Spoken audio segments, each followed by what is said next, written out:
5 August ক্ষমতার পালাবদলের পর বাংলাদেশের সংখ্যালঘু ইস্যুতে উঠে পড়ে লেগেছিল ভারতীয় মিডিয়া। কিন্তু সাম্প্রদায়িক সম্প্রীতির এই দেশে সংখ্যালঘু ইস্যুতে লম্ফজম্ফ করে যে খুব বেশি লাভ হবে না তা বুঝতে পেরে এবার ভিন্ন ইস্যু নিয়ে বাংলাদেশের পেছনে পড়েছে।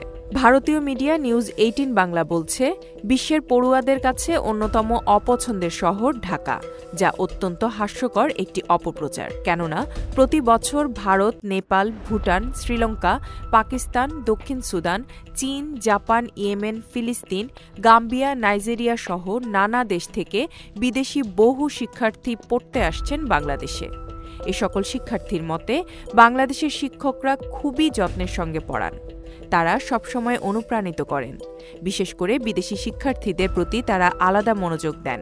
এছাড়া এখানকার আন্তর্জাতিক বিষয়ক দপ্তর শিক্ষার্থীদের নিয়ে নানা অনুষ্ঠানের আয়োজন করে, বিদেশি শিক্ষার্থীদের সুবিধা অসুবিধা জানতে চায়। এছাড়া বাংলাদেশের চিকিৎসকেরা বিশ্বজুড়েই কৃতিত্বের স্বাক্ষর রাখছেন।